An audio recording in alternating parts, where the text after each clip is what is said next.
The Elder Scrolls V Skyrim is easily one of the best open-world RPG titles I've played in recent memory. Hell, it's easily one of the best games I think I've ever played. Yes, this is Zips once again with another Total Gaming Network and CS Nation presentation, and today we're obviously going to talk a bit about Bethesda Softworks' latest release that has already completely captivated a huge portion of the gaming world.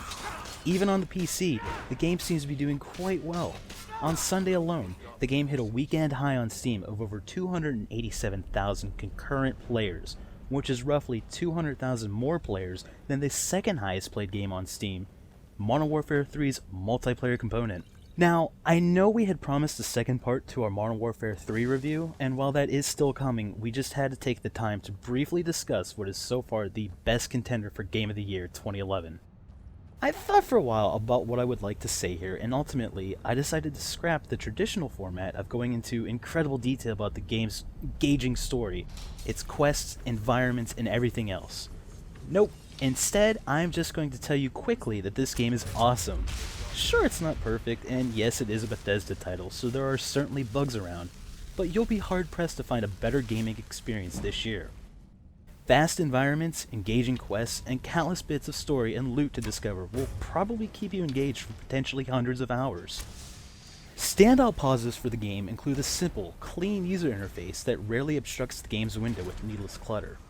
Even the font for the menus is simple and straightforward without extra flourish. It's a great visual look for the game that complements the more adult nature of Skyrim quite nicely.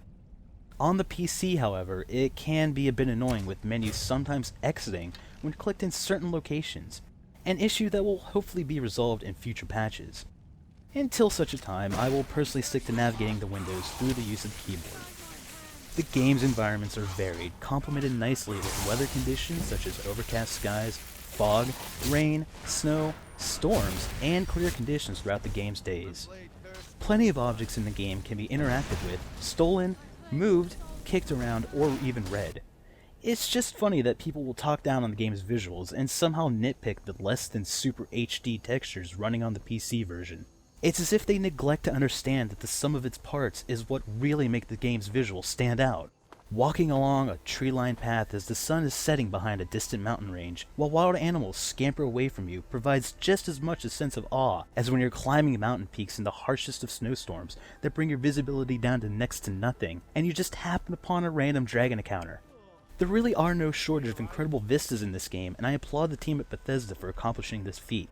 NPCs will sometimes have some janky animations and occasional pathing issues, but are overall impressive in the way they all have day-to-day routines and lives that they go through, much like people do in the real world.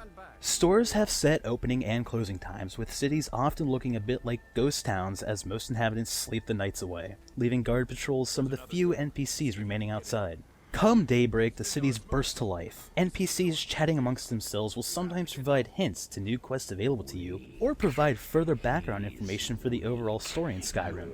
It's especially interesting to sometimes just sit back and listen to the chatter, or read any of the game's many books, as story will be presented about the ongoing civil war within Skyrim. The combination of the game's environments and somewhat believable enemy AI lives come together to make Skyrim feel like a living, organic entity that makes you believe that this place actually existed before you ever showed up, and will continue to exist even after your absence.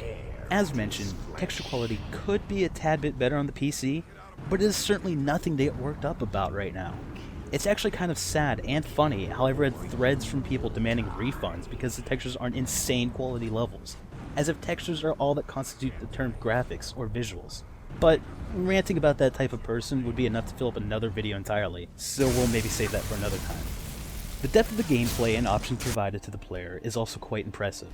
Players can specialize in destruction, illusion, healing magic, sneaking, one or two-handed weapons, archery, lockpicking, and more, or they can spread their abilities out amongst a broad spectrum.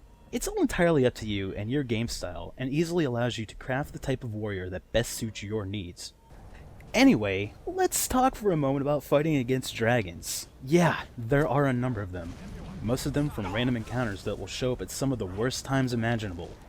For example, one random encounter with a dragon began as I was trying to take on a mammoth and his giant caretaker. A third of the way into taking down the mammoth, a dragon shows up and starts flying overhead.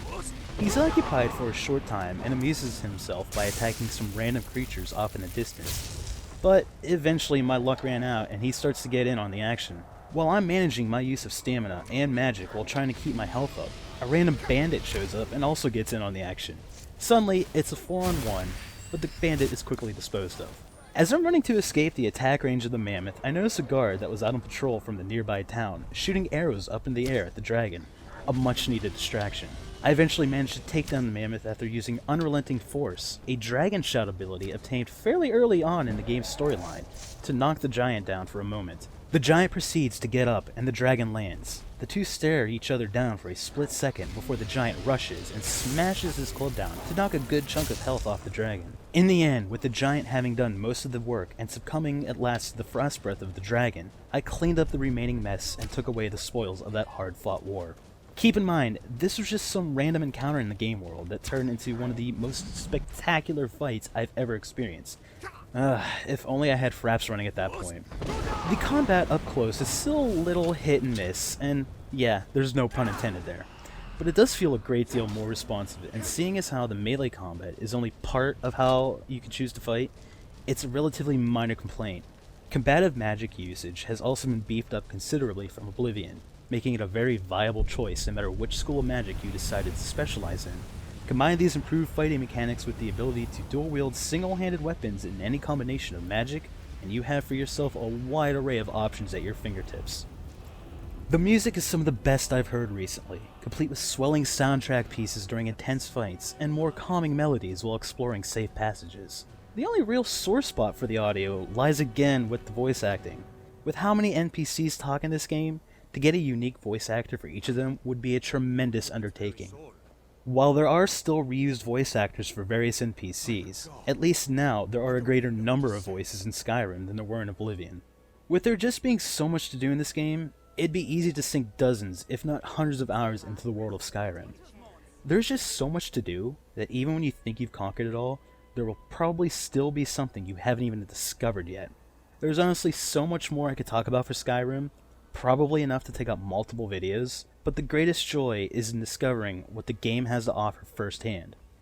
There really isn't any shortage of praise for this game out there, including the praise I've just gushed for the game in this very video. It is a phenomenal title, so go pick it up and see what the fuss is all about. Keep in mind that if there are still any outstanding issues with the PC version, even after Bethesda patches it up, and you know there probably will be some, there is an already growing mod community for the game that is ready to add tons of additional user-created content and fixes. Bethesda's latest offerings have had tremendous support from the community, and there's nothing showing that Skyrim will be the exception to the rule.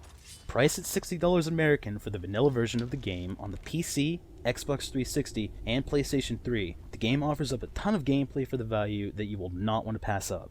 If there's anything in particular you still have questions on that you would like to see me answer in either video form or text form, feel free to leave your questions or ideas below.